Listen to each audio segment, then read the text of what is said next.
Good evening guys! Welcome back to our channel, Onel, Net, and the Pabebes! Yes! We're here, we're back again. For tonight, our topic for today and to be discussed by the group is all about our New Year's resolution. Kala nyo naman, seryoso. So, mag-share lahat ng mga members ng mga Team Pabebes kung ano yung kanilang pakilala sila isa't isa, tapos mag-share na sila ng kanilang mga New Year's resolution for next year. So, my name is Ferdinand, and my New Year's resolution ay this year 2019. First, ang gusto ko is I won't be bothered by my past, yung mga nakalimutan ko na ng mga nakaraan, never mo na balik-balikan, and sana makapag-exercise ako ng madami kasi laki-laki ko na, and sana lahat ng mga goals ko makapag-focus ako, hindi ako agad mag-drive away ng kahit anong mga blockages or temptations, and next year I will commit my life to my partner para magkasama na kami. Yun talaga yung pinaka-New Year's resolution ko kasi mag-32 na ako, so sana magsama na kami, and all my actions will be toward my goal, and sana last year ko na sa Riyadh. Next year, that's my goal and my New Year's resolution. Yung hindi mo na gagawin. New Year's resolution daw hindi na gagawin. Parang mali-mali na. Oh, yun. Diba, sana kami na lang tayo. Yung mga hindi mo na gagawin, hindi na gagawin.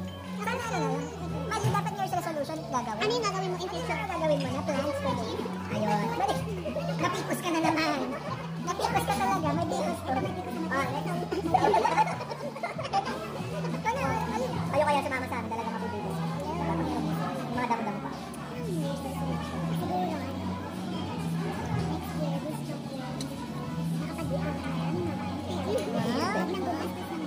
Ay, wag ganun. Nahirapan kami. So, wala nang gagaling masyado. Ganon. Siguro maging healthy. Kasi last year,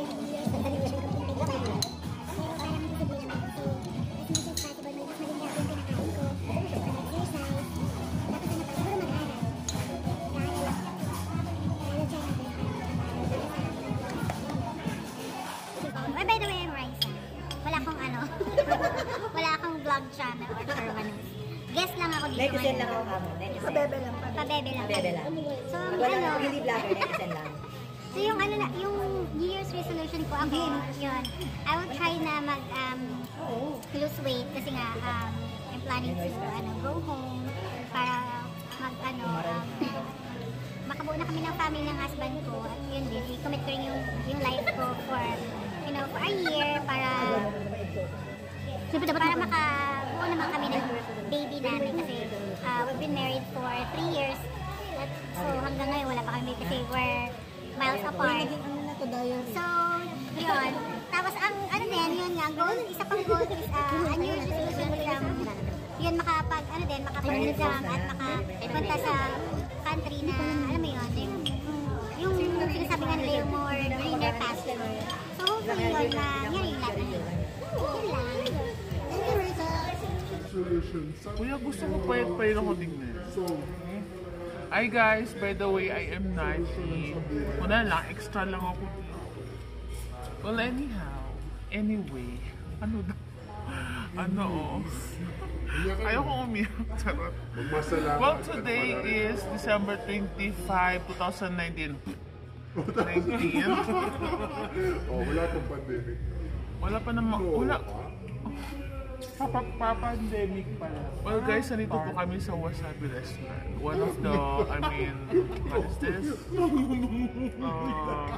Napaka-classic na Yun yung restaurant. back to the hindi future yan Anyway, we're talking about the New Resolution. So, ang New Resolution ko, number 1 is magpapayat. Well, ever since naman New Resolution ko is magpapayat. But today, this time guys, ipupush ko to. Ipupush ko yung magpapayat ako kasi hindi naman to para kanino lang, para sa sarili ko. So, yun. And the second thing is for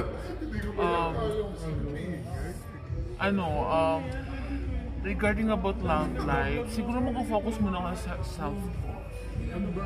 Huwag masyado mag-focus sa sa partner, gano'n. Mahirap yun, nalagyan mo ng effect. And ano pa ba to? Ang ingay ng mga kasama ko, no? Ang ingay, Bravis. Sabi namin, resolution lang, hindi diary, journal. Hindi naman to diary, inisa-isa ko lang from myself to love life, and lastly is for my family. Ganun. Before the pandemic. Before Yeah, yun. pandemic. Sinabi ko nga you need to focus on yourself before others. Ano daw? Hindi natin predict yung mga ganyan So parang mag-focus na lang. Huwag mo na yung mag-focus sa love. Kasi love, ay, ayoko umiyak. Ay, kakasal ba? Tapos ka sa sarili mo. Ayan. Hindi naman.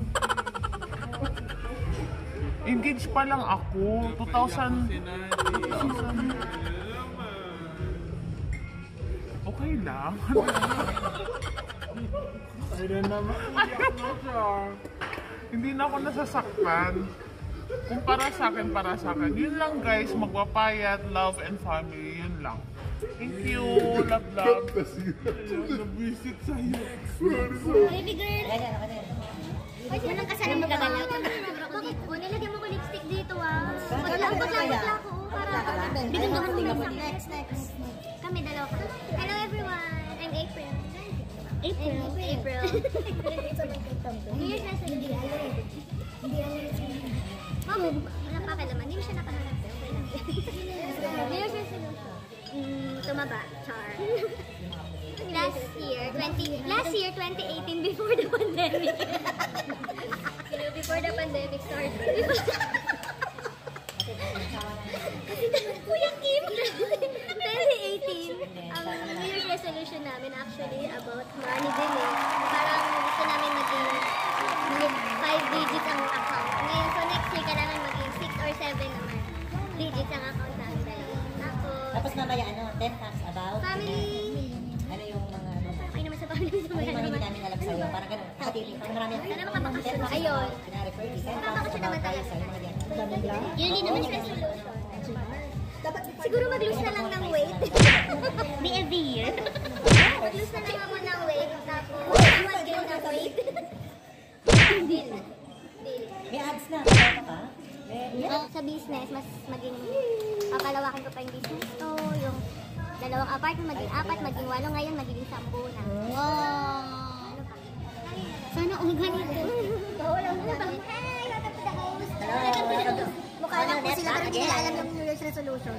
Para nasa katedral po kami ngayon. Kailangan pa pong Katedral sabihin. Basilica. Yan. Basilica. Sabi na tayo. Sabi niya alam yung meaning. For your this coming year. Sana ma-achieve ko na yung para sa aming dalawa family na matapos yung bahay. Na sana para sa sarili ko naman na matuto talaga na ma-pursue ko na yung pag-ipon. At saka na sana ma-work na namin yung pagkakaroon ng baby. Kami ng dalawa. At saka rin, last kong plan is sana magkaroon na rin ng kahit munting business. Yung baby sa kanilang dalawa lang. Sir, alam ka naman tatlo sila din. Kapit ka rin dapat ka baby sa kanilang dalawa lang. Ano siya Pa din talaga. Hindi man talaga. Bakit? Para sa amin yun. Sabi ko sana magka-baby kaming dalawa lang. Ay, di na pala i-edit. Ayan Gusto mo post natin kaagad. Ikaw naman, nag-renew one. Hindi pa rin talaga, guys. Ba't yun ang gulo? Basta yun yung Ang gulo ng resolution mundo. yung mga hindi Ayun ba niya yun? gagawin. Ang gulo. Hindi niya tutuparin. Oo, yun yung New Year's resolution yung mga hindi gagawin. Oo, yan. Ganyan kasaya ang Gumraduate ka guys. Hindi man di ka naging kasama mo. Kasi yung kanya, hindi na ako mag-iyon. Karilyo, wala. Gusto mo ngayon in-explain yung resolution, hindi pa nakagraduate ng elementary.